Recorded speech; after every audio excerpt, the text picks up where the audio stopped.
ces plans-là. Pourquoi est-ce qu'il est venu perturber le plan de Dieu dans les jardins d'Éden? Parce qu'il ne voulait pas que Adam demeure en communion avec les créateurs. Donc, je disais qu'il sait que ta vie de prière est très... c'est ça qui détermine ton efficacité. Être efficace, c'est quoi? Être efficace, c'est produire des résultats. Beaucoup de notre vie de prière ne produit pas des résultats que nous escomptons. Et pourquoi ça ne produit pas ces résultats-là? C'est parce que l'ennemi, il fait tout pour mettre des obstacles, pour nous empêcher de persévérer dans la vie de prière. Il va mettre des entraves. Ces choses-là, il faut que nous prenions conscience que ça existe. Nous sommes des intermédiaires, nous sommes des médiateurs, nous sommes des délégués, nous sommes des représentants, mais il y a des obstacles. Il y a des entraves. Mais ce n'est pas de ça dont on va parler. Mais si j'en parle, c'est juste pour que nous sachions que ne vous imaginez pas que la vie de prière, c'est une promenade de plaisir. Non. Il y a un combat. Et il est important aussi que nous sachions que pour que notre prière, pour que notre vie de prière soit puissante, il y a 3 éléments, je dis bien 3 éléments dont nous devons tenir compte, à savoir la puissance de la parole. C'est pourquoi nous allons parler de la puissance de la parole ce matin. La puissance de la parole, le nom de Jésus et le Saint-Esprit. Ces paramètres, nous en avons déjà parlé il y a quelque temps. On parlait que voilà, il faut, nous avons l'autorité dans le nom de Jésus, nous avons la puissance, on a besoin de la puissance, on a besoin de l'autorité, mais nous allons essayer d'approfondir ces éléments. Parce que, rappelez-vous, quand nous avons commencé ce partage, les disciples ont demandé à Jésus, Maître, apprends-nous à prier. Et là, ce que nous sommes en train de faire, c'est avoir quelques principes qui sont dans la parole de Dieu, les principes qui vont nous permettre d'améliorer notre vie de prière. Donc, nous avons parlé de la puissance de la parole de Dieu, du nom de Jésus et du Saint-Esprit, entre parenthèses, de la puissance. Parce que, comme nous l'avons dit, par la prière, nous donnons à Dieu le droit légal. Nous donnons à Dieu l'autorisation d'intervenir dans les affaires de la terre. Car c'est l'homme, l'être humain, lui seul a l'autorité légale sur la terre. Ces choses-là, nous en avons parlé la fois passée. Ça ne sert à rien de revenir pour le démontrer encore.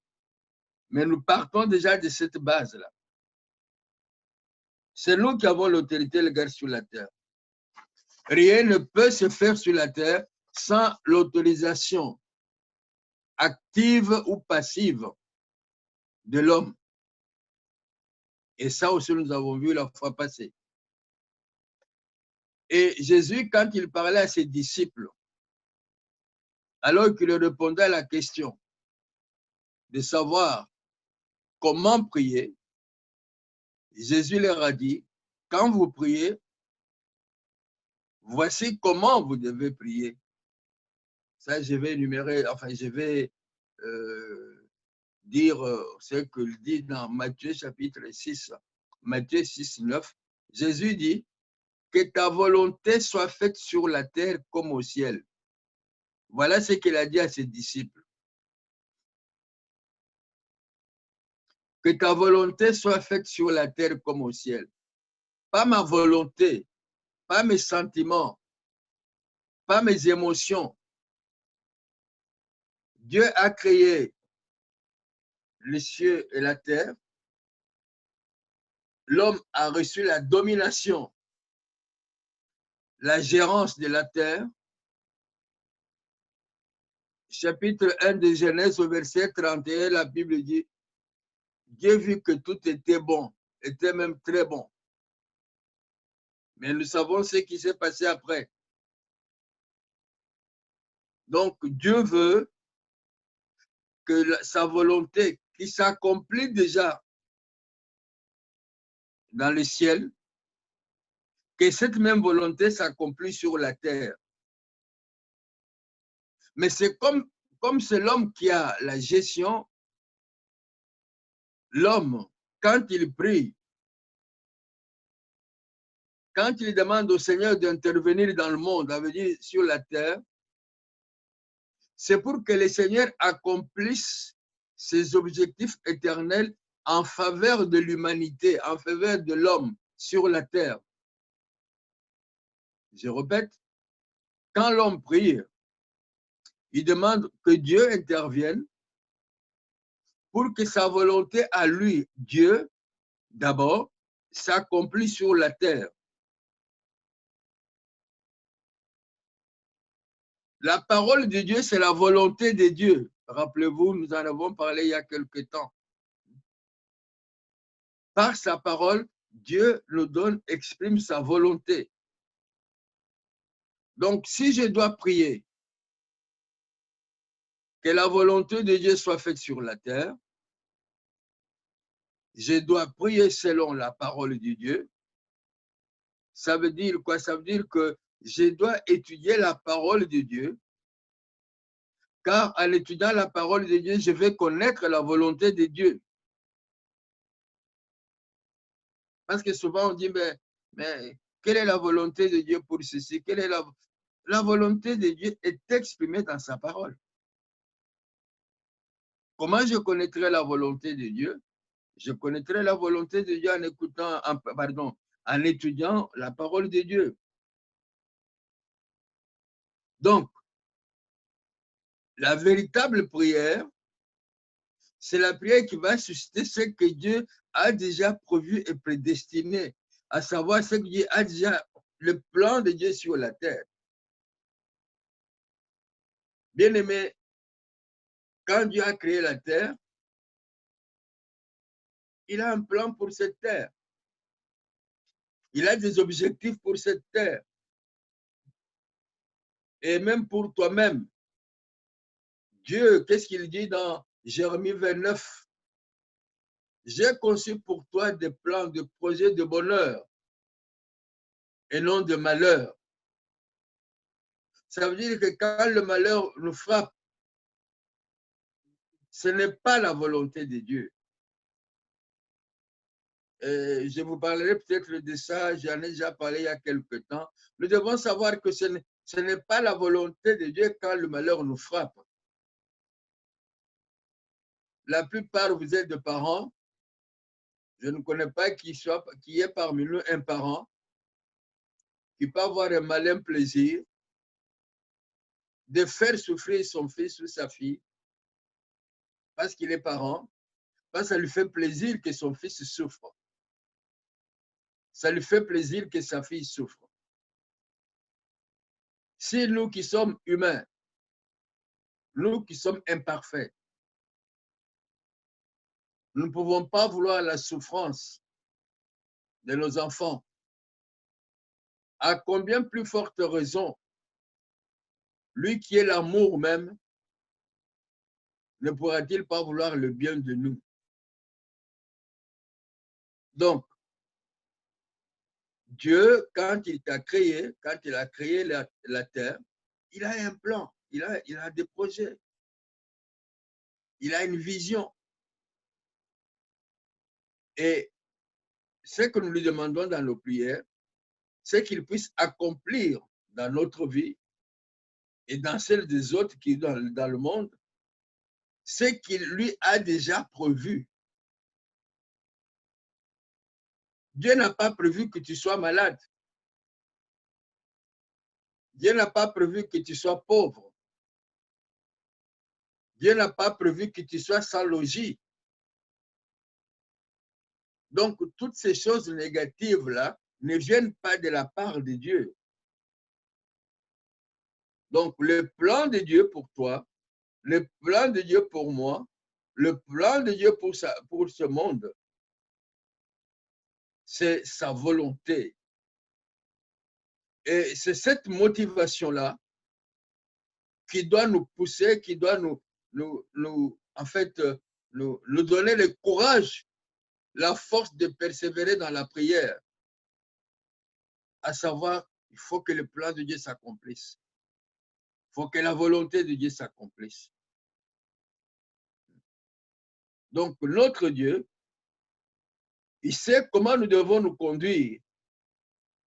Il sait ce que nous devons faire pour que nous puissions voir s'accomplir sa volonté. Donc, la clé, si on peut dire ainsi, pour une prière puissante, consiste à comprendre le plan de Dieu. Et non pas prier selon ce que nous voyons, pardon, selon ce que nous sentons, non pas prier avec notre tête, avec nos pensées, mais nous devons prier tout en ayant compris ou en comprenant la volonté de Dieu en tant qu'être humain d'une façon générale. Donc, Dieu nous donne, il donne à l'homme, il nous a donné la domination sur la terre. En nous donnant la domination sur la terre, Dieu n'a pas fait de nous des prisonniers ou des personnes sans liberté. Il dit, voilà, vous avez la domination sur la terre, mais nous sommes aussi libres d'exercer sa volonté, libres de coopérer avec lui, alors même que nous avons le libre arbitre, nous avons l'autorité sur la terre. Nous ne pouvons pas, Dieu ne nous oblige pas. Dieu ne nous oblige pas, c'est volontairement, c'est du fond de notre cœur que nous décidons à atteindre le potentiel qu'il a pour nous. C'est pourquoi, en début de notre partage, il dit, il faut que tu prennes conscience, mon frère, que tu prennes conscience, ma soeur, que tu es là physiquement, mais sache que dans le monde spirituel, Dieu est avec toi. Il est là. Il est à tes côtés. Donc, quand nous prenons conscience de cela, et surtout, si nous sommes des hommes et des femmes qui lisons la parole de Dieu, qui apprenons la parole de Dieu, c'est par la parole de Dieu que nous pouvons connaître la volonté de Dieu. Pourquoi d'ailleurs tout à l'heure je dis que Dieu est là? C'est parce que c'est ce qu'il dit dans sa parole. J'ai lu pour chacun de nous, il dit, voyons Hébreux chapitre 11, verset 6. C'est dans la parole de Dieu. Et c'est cette vérité, ou plutôt cette assertion, qui est dans le livre d'Hébreux, que je partage avec vous. Donc, sa volonté, c'est quoi? C'est que quand nous nous approchons de lui, nous devons savoir, nous devons être convaincus qu'il existe. Donc, c'est par la parole de Dieu que moi, vous et moi plutôt, nous pouvons connaître la volonté de Dieu. Non seulement connaître la volonté de Dieu, tout à l'heure, je dis, mais sachez, ma soeur, mon frère, sachez que là où vous êtes, l'Éternel Dieu s'appelle Jéhovah Shammah. C'est lui qui vit dans l'éternel présent. Donc, c'est par la foi aussi. Je dois croire qu'il est là. Je dois croire que c'est sa volonté d'être là. Parce que toujours par la parole, il nous dit, je ne vous délaisserai point, je ne vous abandonnerai point, je serai avec vous. Ah, quelle est la volonté de l'Éternel Dieu? D'être avec nous. Il ne nous abandonnera pas. Où est-ce que j'ai vu ça? C'est dans la parole. Et comment je le sais? Parce que je l'ai lu. Et pourquoi je le cite? Parce que je le crois. Donc, vous voyez, bien aimé, il nous donne la clé pour que nous puissions non seulement connaître sa volonté, mais pour que nos prières aussi puissent avoir un fondement. Nous sommes en train de parler de la puissance de la prière. Il faut que nos prières aient un fondement. Il faut que nos prières puissent s'appuyer sur quelque chose. Nos prières doivent s'appuyer sur la parole de Dieu. Nos prières doivent s'appuyer sur la volonté de Dieu. Parce que je peux le dire, je peux nous dire, Éternel, tu as dit que tu es avec nous. Éternel, tu as dit que tu ne nous abandonnerais pas. Éternel, tu as dit que tu rémunères quiconque te cherche. Donc, je peux déclarer ces paroles parce que c'est sa parole.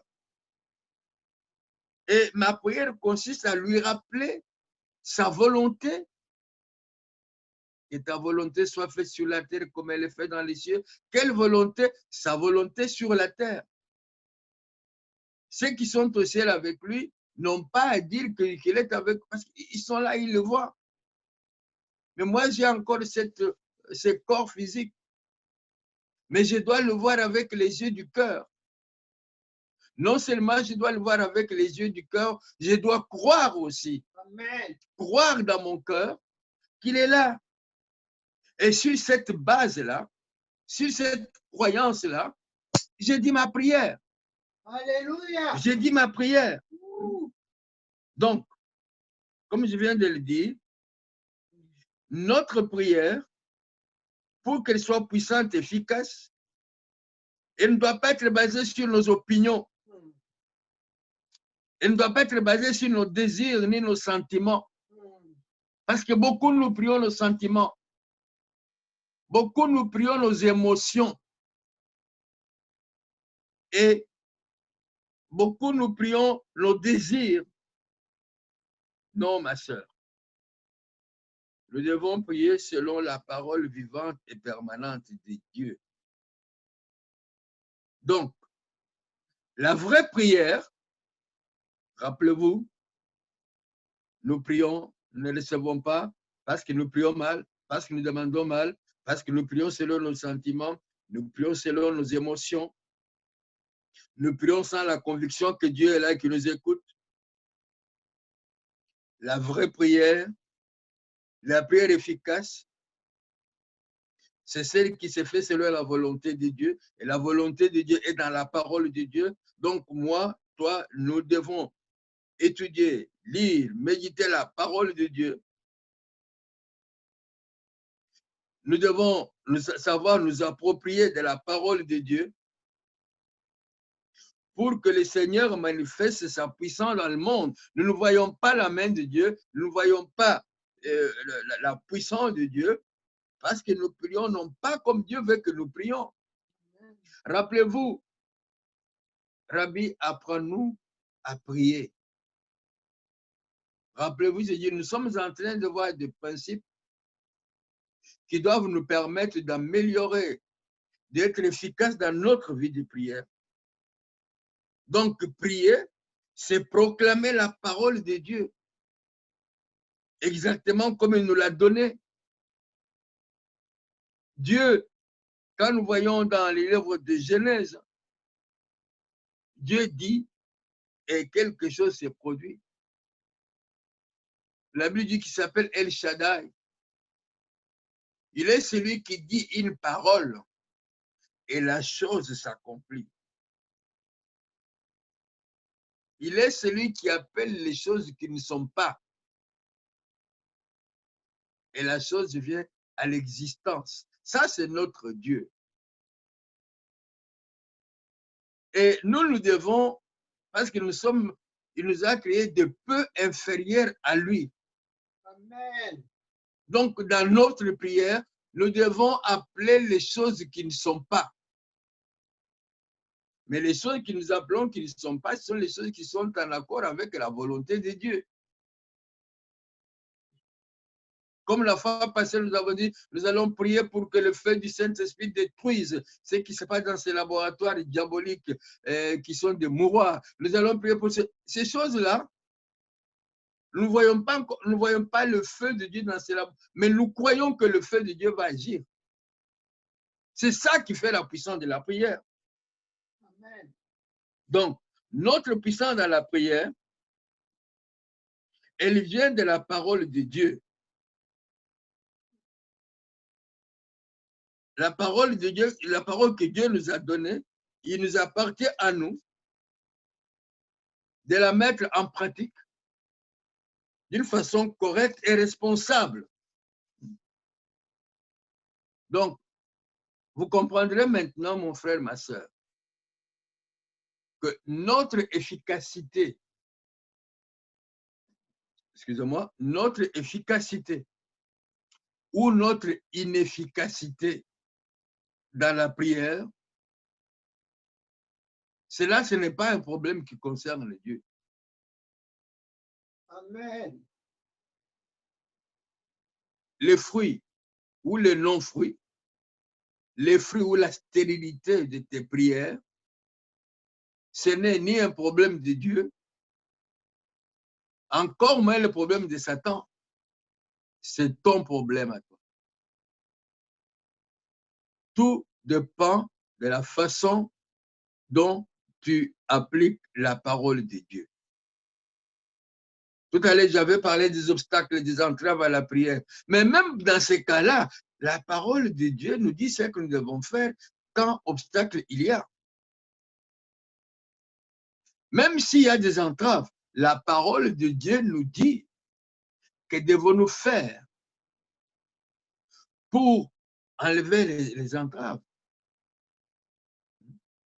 Paul nous dit dans Corinthiens, chapitre 2, Corinthiens 10, les armes avec lesquelles nous combattons ne sont pas charnelles. Elles sont puissantes en vertu de Dieu pour renverser les forteresses. Nous renversons tout raisonnement, ainsi de suite. Donc, même quand obstacle il y a, même quand forteresse il y a, tout est dans la parole. Alors, si ma prière est inefficace, ce n'est pas l'obstacle, ce n'est pas la forteresse. Si ma prière est inefficace, c'est moi qui suis responsable. Tout dépend de la façon dont j'applique la parole de Dieu.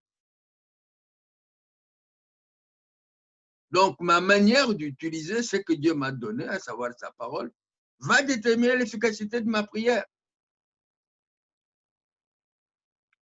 Donc, vous voyez, la fois passée, nous avons parlé de la responsabilité. C'est notre responsabilité à nous.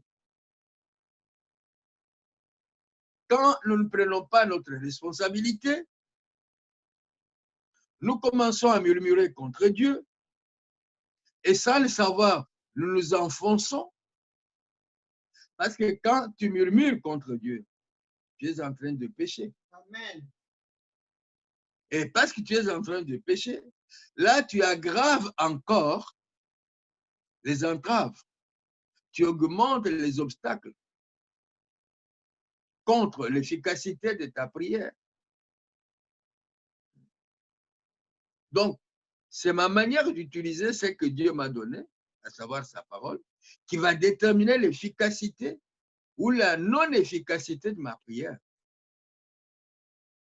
Alors, pour que je puisse utiliser la parole de Dieu à bon escient, je dois comprendre la nature et la mise en pratique de cette parole de Dieu. Alors là, je vais revenir sur des choses qu'on a déjà apprises quelque temps, mais comme j'ai coutume de vous le dire, la parole de Dieu, c'est comme un puzzle on prend un morceau là-bas, on prend un morceau ici. Parfois, quand vous avez un morceau, vous dites, mais à quoi est-ce qu'il sert celui-là? Oui, il sert à quelque chose. Il faut seulement le ramener dans l'atelier. Ah, tiens, mais ça ressemble à un cheval. Oh, mais c'était là. Oh, donc, on va chercher notre puzzle qui va nous permettre de comprendre. Pardon, on va chercher une autre pièce de puzzle, s'il vous plaît, pour nous permettre de comprendre comment utiliser et pourquoi avoir confiance en cette parole. Parce qu'en fait, tout dépend de la nature même de la parole de Dieu. Parce qu'en fait, notre grand souci, c'est quoi? Nous voulons voir la main de Dieu dans notre vie de prière. Nous voulons être efficaces. Nous voulons voir la puissance de Dieu dans nos vies. Mais comme je l'ai dit tout à l'heure, nous devons comprendre que c'est la parole qui est la base de cette puissance. Si nous proclamons la parole de Dieu avec foi, nous proclamons la parole de Dieu avec foi. Je n'ai pas dit si nous réfléchissons. Je n'ai pas dit si nous lisons. J'ai dit si nous proclamons. Il y a une différence. Si nous proclamons la parole de Dieu, je ne proclame pas mes sentiments. Je ne proclame pas ce que je sens. Comment ça va? Oui, je suis très malade, ça ne va pas. Mais là, je proclame, ce n'est pas la parole de Dieu. Ça sont mes émotions, ça sont mes sentiments. Ça, c'est moi qui proclame des choses qui ne sont pas la parole de Dieu. Mais si je proclame la parole de Dieu, j'ai déclaré, par le meurtrissure de Jésus, je suis guéri. Il y a une différence. Alors, je dois proclamer la parole de Dieu avec foi. C'est quoi la foi? Donc, l'autre fois, on avait parlé de la foi. Donc, vous voyez, c'est encore un morceau de puzzle qui va nous permettre de coller à l'autre morceau pour être efficace dans notre vie de prière. Amen. Donc, si nous proclamons la parole de Dieu avec foi, la présence du Seigneur va se manifester dans nos requêtes, dans nos prières.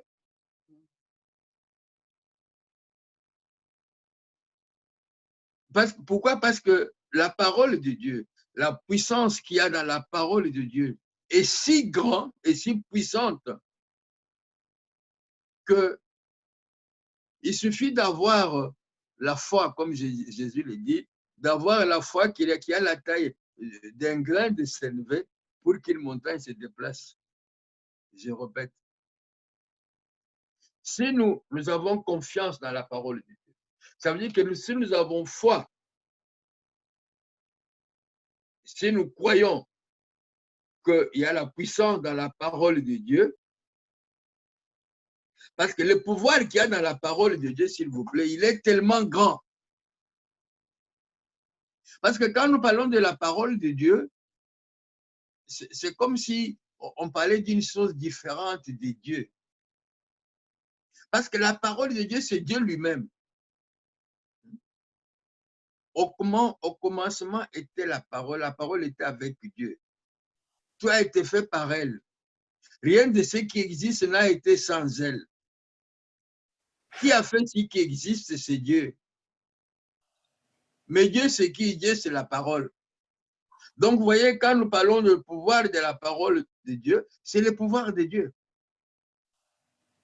Donc, le pouvoir de Dieu est si grand que si nous prenons conscience du pouvoir de ce pouvoir-là, il suffit d'avoir la foi comme un grain de sénévé.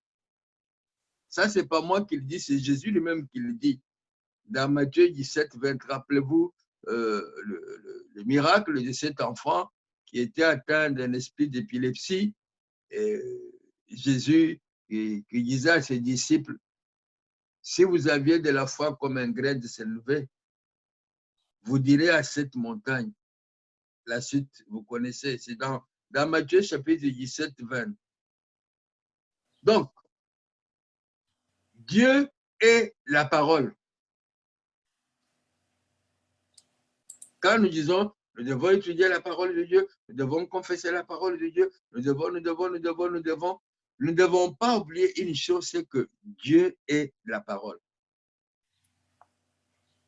En fait, la parole que vous avez entre vos mains, la Bible, la parole révèle la nature même de Dieu. Donc, sa volonté. Donc, son caractère. Donc, ses desseins. Je répète, la parole que vous avez entre vos mains, elle révèle, elle met en nu, elle nous informe, elle nous instruit sur la nature même de Dieu. Parce que la parole de Dieu, c'est sa volonté.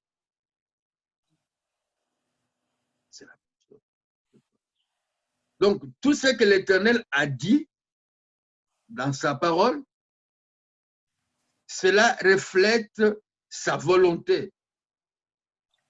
Tout ce qu'il dit, cela reflète ses desseins.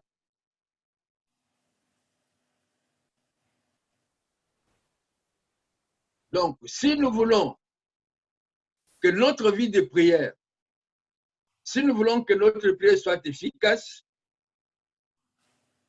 nous devons absolument croire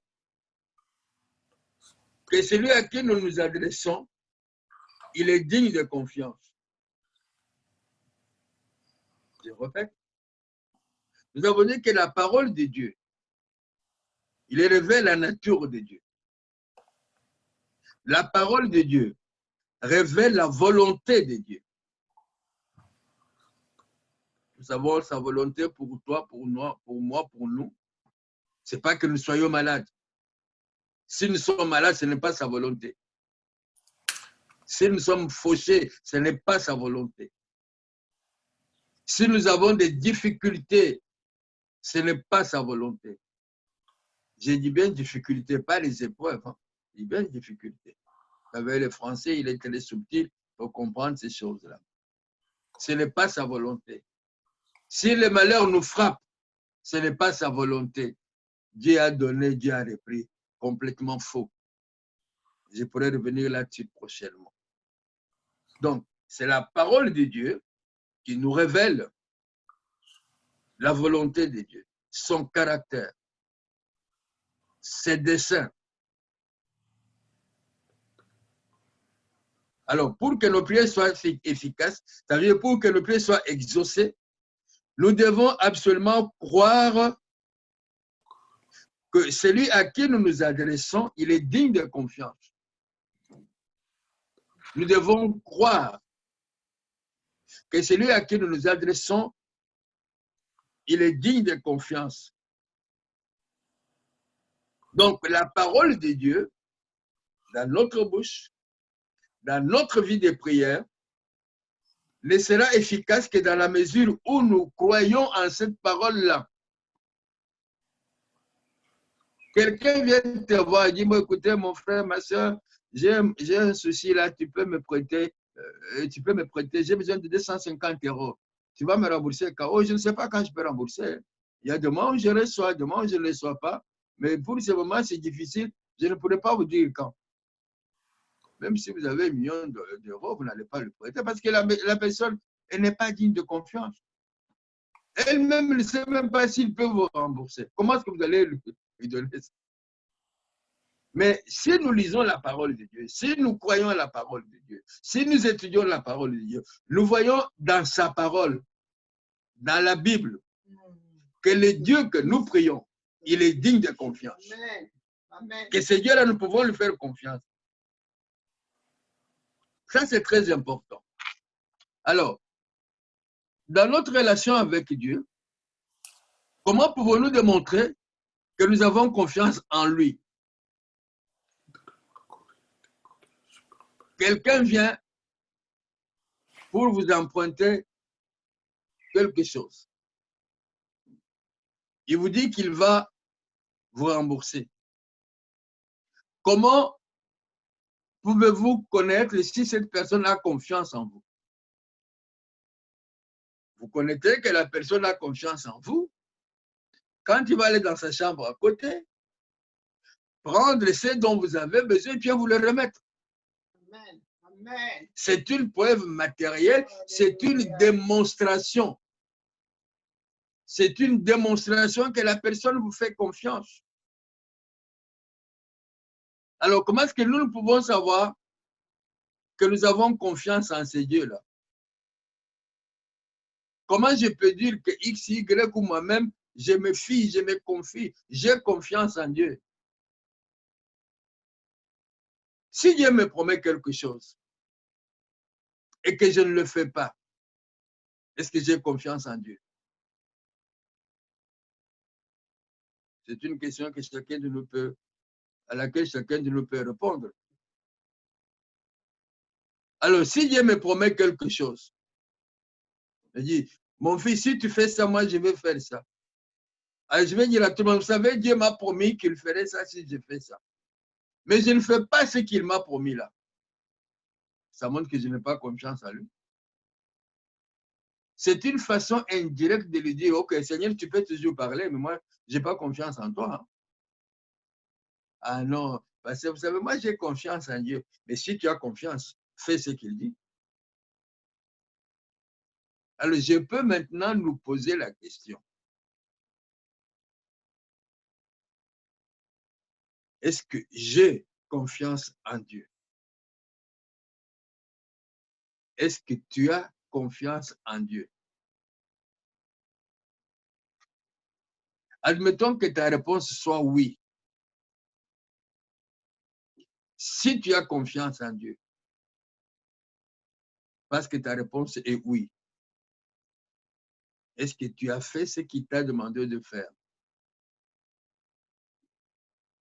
Non, mais parce que je voulais le faire, hein, mais tu vois, parce qu'il y a eu...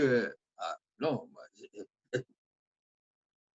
Dieu connaît les circonstances. Dieu connaît ce que tu veux essayer de lui expliquer là.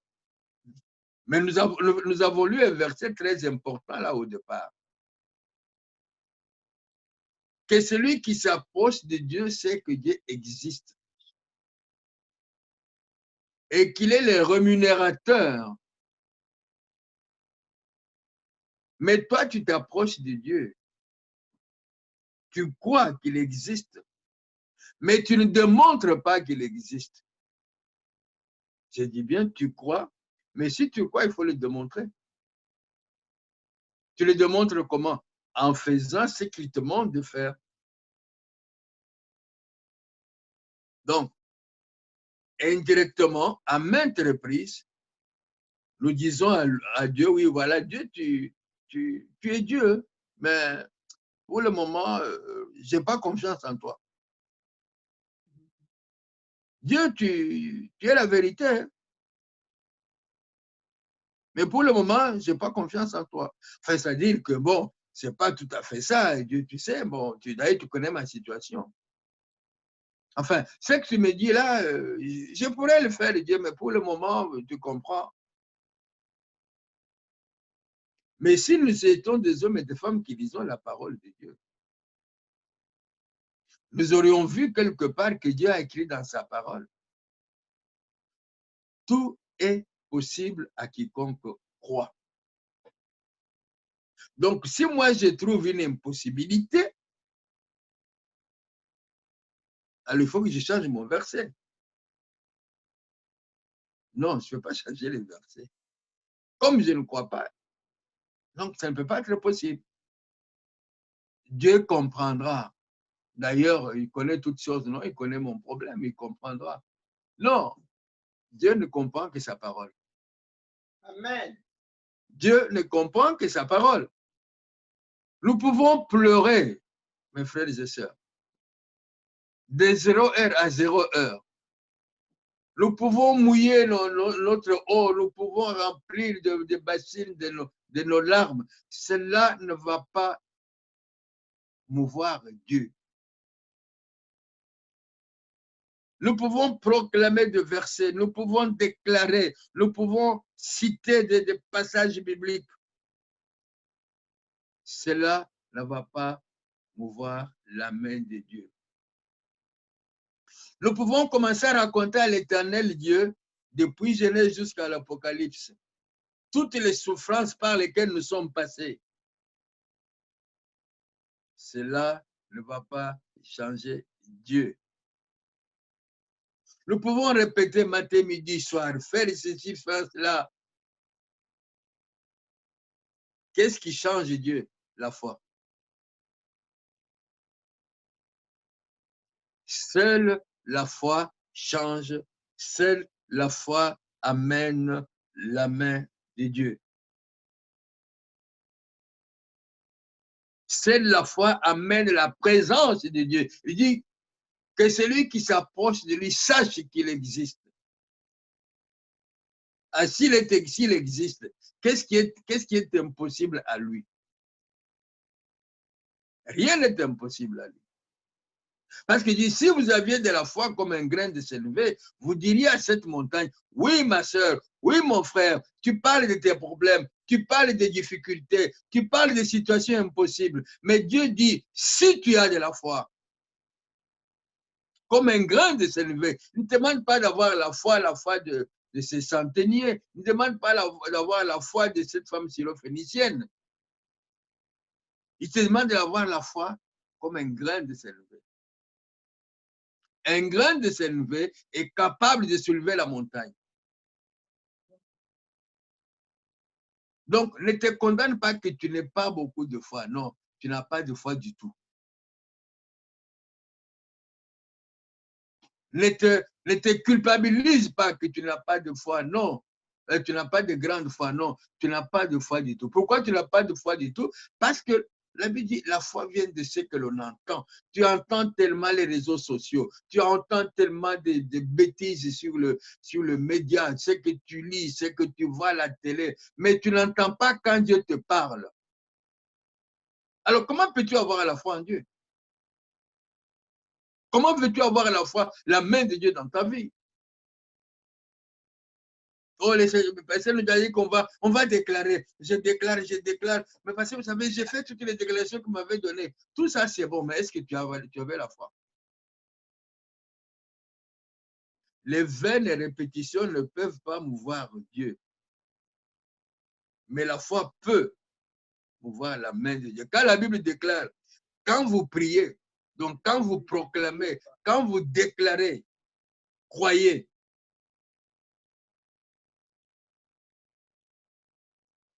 Voilà, c'est un impératif. Quand vous priez, croyez.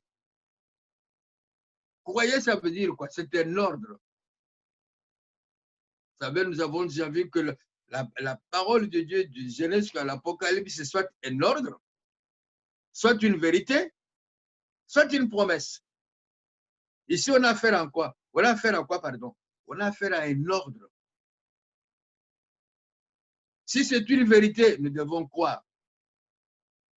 Si c'est une promesse, nous devons la saisir. Mais si c'est un ordre, qu'est-ce qu'on fait? Il faut obéir. Il faut obéir. Quand vous priez, vous ne croyez pas. Est-ce que vous avez obéi? Non. Comme vous n'avez pas obéi, vous ne verrez pas la main de Dieu. Vous ne verrez pas la main de Dieu. On a beau dire, bon, voilà, nous devons prier pour ceci, oui, tout ça, vous répétez, mais vous ne croyez pas. Croyez que vous avez reçu. Mais comment est-ce que vous pouvez démontrer, comment vous pouvez croire que vous avez reçu? Mais ça va se démontrer. La foi, c'est la démonstration des choses qu'on espère. C'est la démonstration des choses qu'on espère. Et c'est la foi qui va faire bouger la main de Dieu. Donc, si vous avez bien réfléchi, si vous avez bien suivi, vous avez compris que ce n'est pas nous qui déterminons les résultats de nos prières.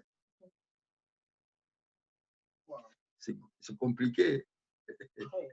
Ce n'est pas nous qui déterminons le résultat de nos prières.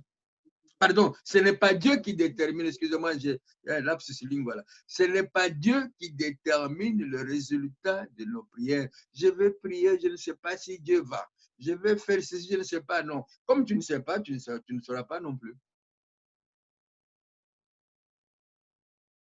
C'est nous, c'est moi qui détermine si je veux recevoir ce que j'ai demandé.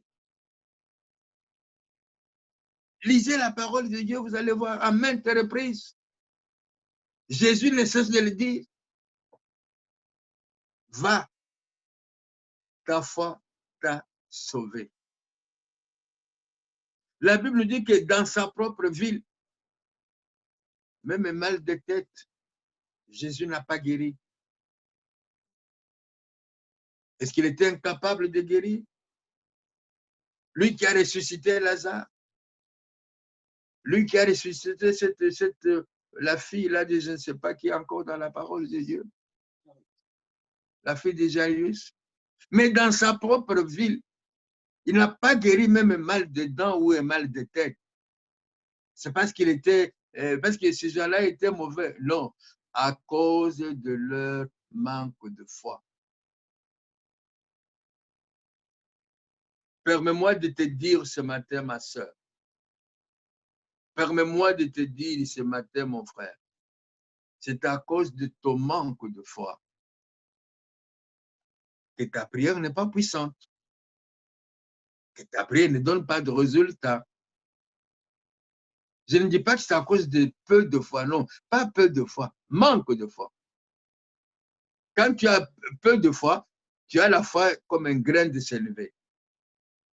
Et s'il est comme un grain de sénévé, si elle, la foi, si elle est comme un grain de sénévé, cette foi-là peut soulever la montagne.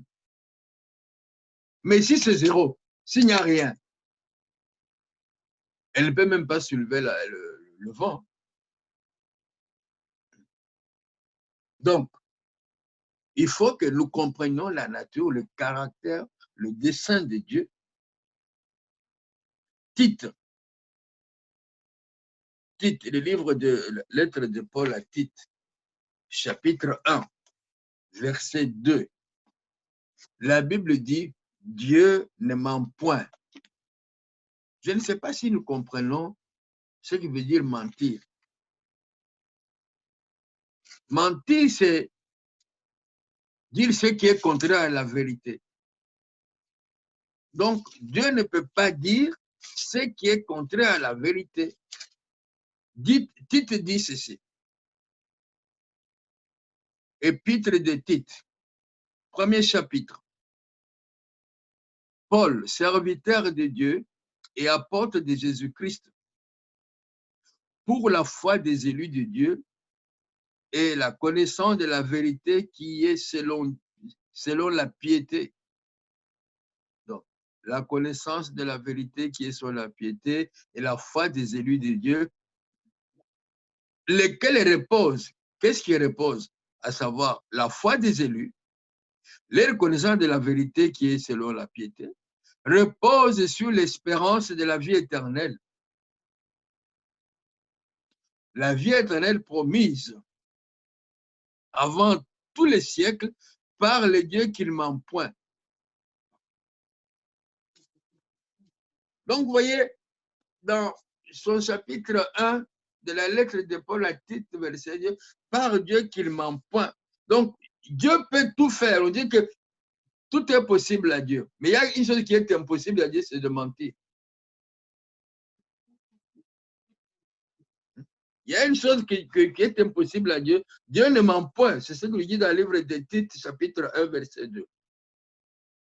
Alors, on va encore... Vous voyez, on a des difficultés à croire parce que nous n'avons pas... On ne lit pas la parole de Dieu. Parce que nous avons dit que le caractère de Dieu, le dessein de Dieu, la volonté de Dieu est exprimée dans sa parole.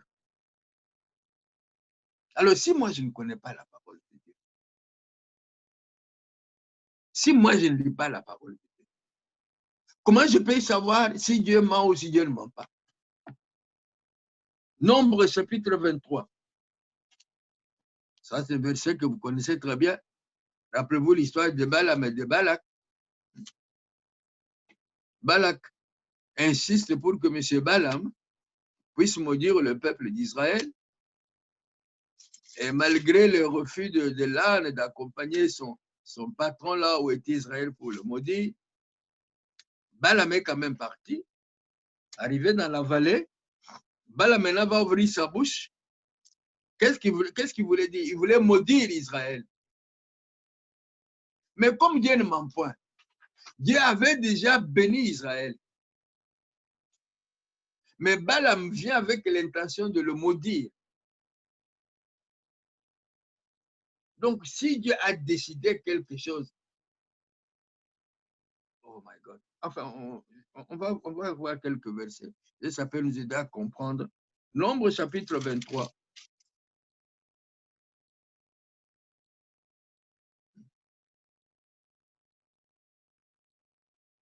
Alors, commençons par verset 17. Non, 16. L'Éternel vint au-devant de Balaam. Il mit des paroles dans sa bouche et dit, retourne vers Balak et tu parleras ainsi. Il retourna vers lui et voici Balak se tenait près de son holocauste avec les chefs de Moab.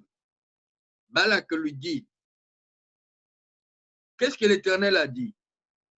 Balaam prononça son oracle et dit, lève-toi Balak, écoute, prête-moi l'oreille, fils de Siphor. Dieu n'est point un homme pour mentir, ni fils d'un homme pour se repentir. Ce qu'il a dit ne le fera-t-il pas? Ce qu'il a déclaré ne l'exécutera-t-il pas? Voici, j'ai reçu l'ordre de bénir. Il a béni, je ne révoquerai point. Il n'aperçoit point l'iniquité en Jacob, et ne voit point d'injustice en Israël. L'Éternel, son Dieu, est avec lui, et il est son roi, l'objet de son allégresse. Mais ce que nous avons, c'est surtout le verset 19 qui dit, Dieu n'est point un homme pour mentir. Donc là-bas, chez titre, nous avons vu, Dieu ne ment point. Et ici, dans Nombre 23, 19, il dit, Dieu n'est point un homme pour mentir, ni un fils de l'homme pour se repentir. Donc, un homme peut mentir, un homme peut se repentir, mais Dieu, parce qu'il est Dieu, il ne peut pas mentir. Et écoutez encore ce que l'apôtre Jean nous dit, 1 Jean, 1 Jean chapitre 1, verset 5. Dieu est lumière, en lui il n'y a pas de ténèbres. Dieu est lumière, en lui il n'y a point de ténèbres. Ça veut dire quoi? Ça veut dire que là où il y a les ténèbres, c'est les démons, c'est le diable. Il est le prince des ténèbres. Dieu ne peut pas cohabiter avec les ténèbres. Donc, là, on peut aussi avoir beaucoup de déductions. S'il y a les ténèbres en moi, Dieu n'y est pas. Parce que nous voyons ici que Dieu est lumière. En lui, il n'y a point de ténèbres. Si en moi, il y a de ténèbres, Dieu n'est pas là. Parce qu'il n'est pas ténèbres, il est lumière. Alors, si ténèbres il y a en moi, je ne peux pas recevoir de la part de Dieu qui est lumière. Il faut d'abord que je chasse les ténèbres qui sont en moi et que la lumière soit, et je vais recevoir de la part de la lumière. Donc, ce que la parole de Dieu dit, Dieu l'accomplit toujours. Il y a beaucoup de passages. Vous voyez, notre grand problème, bien aimé, je vous conseille de lire régulièrement le psaume 119. Il est long, je crois qu'il y a 160 ou 100, oui, dans les 150 de versets. Mais ce psaume-là, il ne parle que de la parole de Dieu. C'est que la parole de Dieu, en fait, il parle de Dieu. Et il y a beaucoup de caractéristiques que nous pouvons tirer, parce que notre temps est accompli là. Écoutez ce que Dieu dit dans dans ces psaumes. Psaume 119, verset 89. 119, verset 89.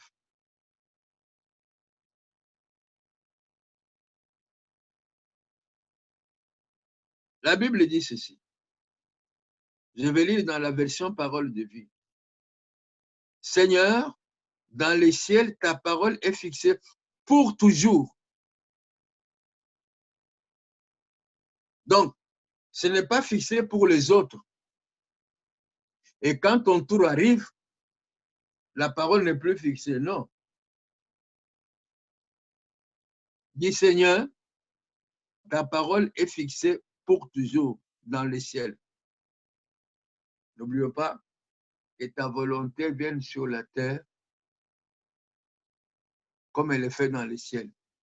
Donc, dans les ciels, la parole de Dieu est fixée pour toujours. Qu'est-ce que la parole de Dieu dit? La parole de Dieu dit qu'il t'aime. La parole de Dieu dit, Dieu t'aime d'un amour infini. La parole de Dieu dit, Dieu ne te condamne point. La parole de Dieu dit, Dieu ne te rejette point. Et cette parole-là, elle est fixée pour toujours. Ah, vous savez, là, ce Dieu-là, non, non, en lui, il n'y a point d'injustice.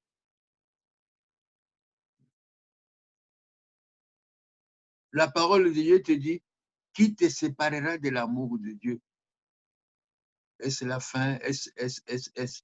Cette parole-là, elle est fixée pour toujours. Donc, vous voyez, ma soeur, vous voyez, mon frère, notre problème, ce n'est même pas la prière. Notre problème, c'est nous avec la parole.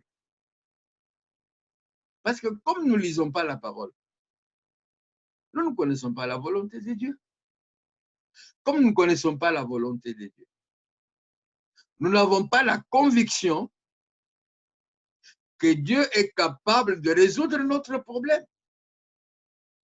Mais comme on n'a pas la conviction que Dieu est capable de résoudre notre problème, nous prions. Mais nous prions comment? Nous prions selon les émotions. Nous prions selon ce que les autres nous ont dit. Mais nous ne prions pas avec conviction du fond de notre cœur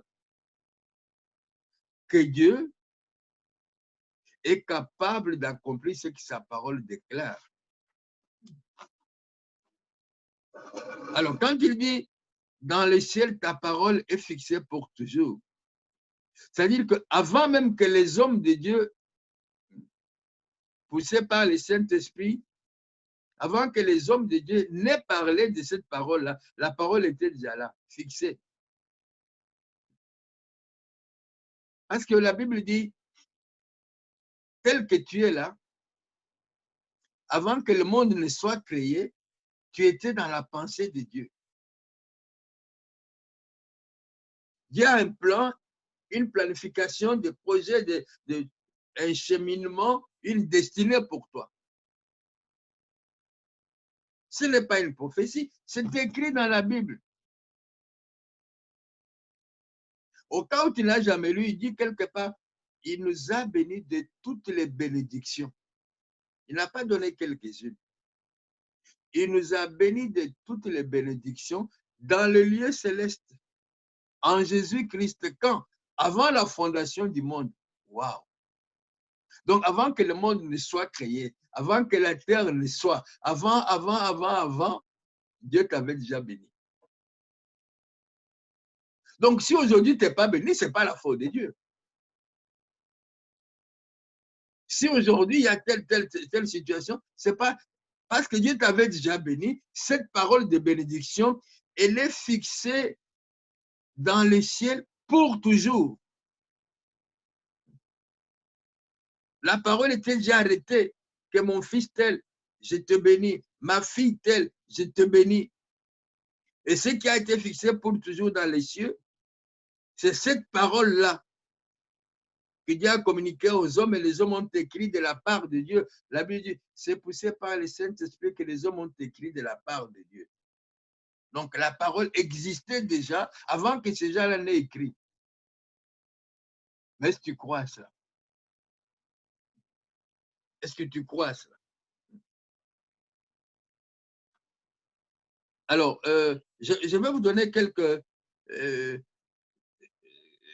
passages, mais c'est plein dans la Bible, c'est plein dans la Bible. Si nous lisons la parole de Dieu, si nous lisons la Bible, nous verrons la volonté de Dieu telle qu'elle se met dans la Bible.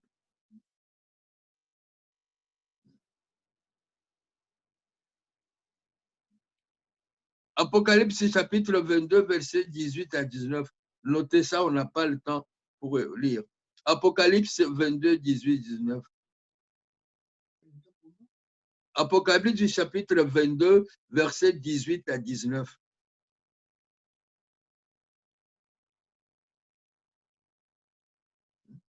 Donc, nous avons dit que Dieu ne peut pas se tromper, Dieu ne peut pas mentir, Dieu ne peut pas se repentir. Écoutez ce qu'il dit encore. Matthieu 24, 35. Matthieu 24, 35. Les cieux et la terre passeront, mais ma parole ne se passera pas. Elle s'accomplit toujours.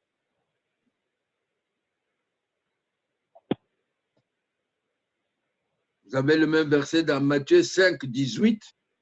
Matthieu 5, 18. Et dans le livre de Jérémie, Jérémie tout jeune, il est le soir, disons, il est enfant de l'Éternel Dieu qui lui parle, qui lui montre sa destinée. Et il dit à Jérémie, livre de Jérémie, chapitre 1, verset 12, je suis derrière ma parole pour la... Je veille plutôt.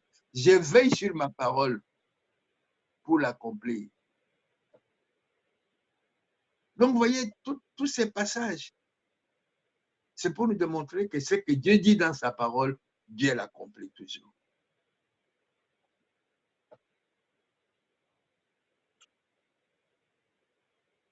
Oh, il y a tant de passages à donner. Nous continuerons prochainement. Je voudrais seulement rappeler, dire que Dieu ne peut rien faire dans ta vie, dans ta famille, dans ton mariage, dans ton ministère. Dieu ne peut rien faire sans toi. Tu es le canal.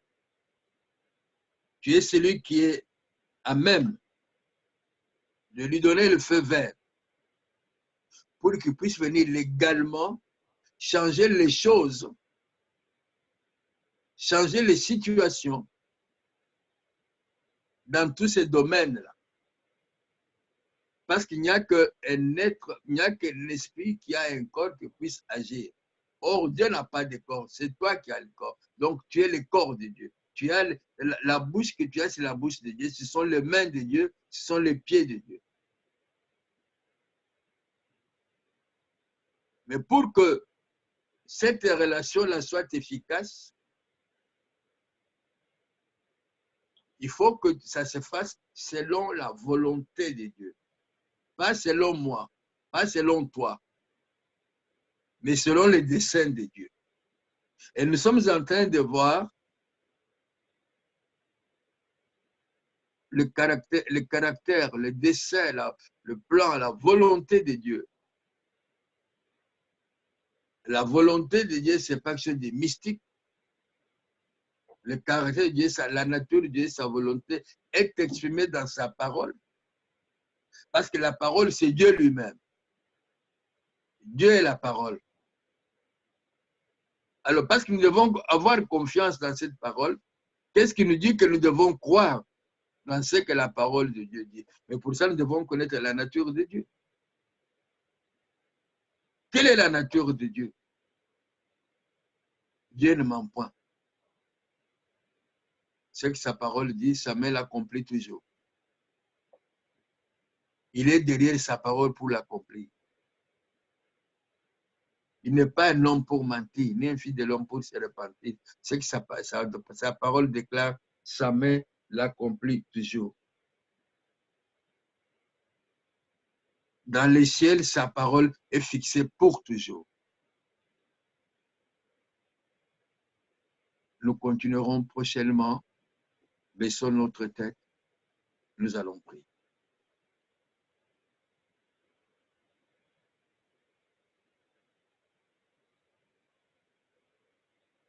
Notre Père, notre Dieu.